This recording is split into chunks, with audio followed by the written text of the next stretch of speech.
اختلاف ختم، حدیث سنتے ہی بات ختم۔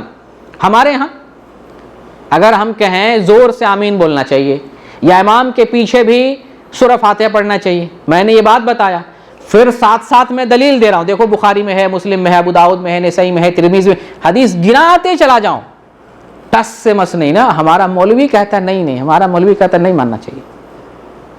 حدیث رسول کے سامنے یہ جرأت لوگوں کی، یہ جرأت پیدا کیسے ہوئی؟ صدیاں لگی ہیں عوام کا ذہن خراب کرنے میں، عوام کو اس کے ذہن میں ڈالا گیا ہے کہ ہم فلاں ہیں، اگر حنفی ہیں تو ہمارے مولوی ہی کی بات ماننی پڑے گی۔ یہی تو یہود و نصارہ کہتے تھے کہ جو ہمارے امام کہیں گے، ہمارے مولوی کہیں گے وہی مانیں گے۔ یہودیوں نے کیا کیا؟ ان کے امام اہل کتاب، ان کے امام جو کہتے تھے، جس کو حلال کہتے لوگ اسے حلال مانتے، جس سے حرام کہتے لوگ اسے حرام مانتے تھے۔ آج ہمارے یہاں بھی وہی ہے، اللہ اور اس کے رسول کی بات تک کو ٹھکرا دی جاتی ہے۔ اللہ اکبر! کتابیں کھول کے دکھا دیجئے، بخاری شریف لا کر کے اس کے سامنے کھول کے دکھا دیجئے، زبانی نہیں، سامنے کھول کے، قرآن کی آیت کھول کے دیکھ لیجئے، یہاں دیکھو مردہ جو ہے سنتا نہیں ہے، مردہ جو ہے بولتا نہیں، مردہ جو ہے جواب نہیں دیتا، مردہ قیامت تک نہیں سن سکتا۔ نہ ہمارے مولوی کہتے ہیں بہت سنتا ہے، بہت دور سے سنتا ہے۔ قرآن نہیں مانتے، کیوں؟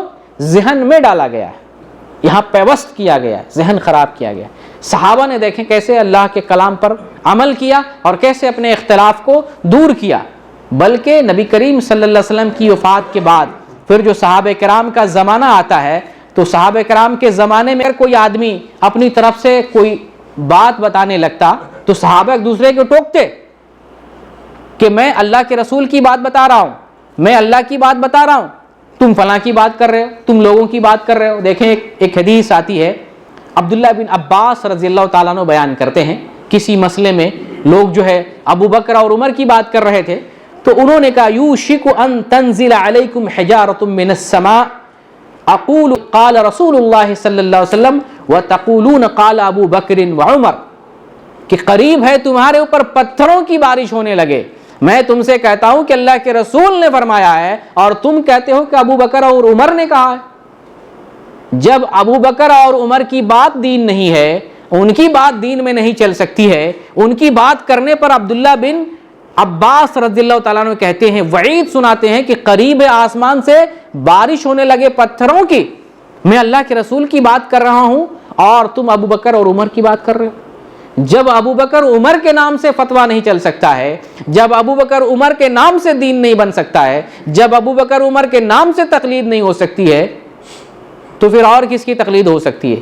جبکہ محمد صلی اللہ علیہ وسلم کے بعد اس امت محمد میں ایمان کے اعتبار سے سب سے پہلا نمبر ابو بکر کا ہے، سب سے پہلا نمبر، ان کے بعد عمر فاروق رضی اللہ تعالیٰ عنہ کا۔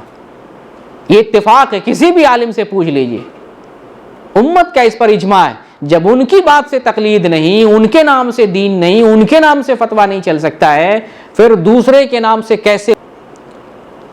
تو صحابہ کرام آپس میں بھی جب دین کی بات ہوتی تو قال اللہ قال الرسول کہتے کہ اللہ نے فرمایا، رسول نے فرمایا، یہی دین ہے، اور اسی بنیاد پر ہم اکٹھا ہو سکتے ہیں اور اپنے اختلاف کو ہم دور کر سکتے ہیں۔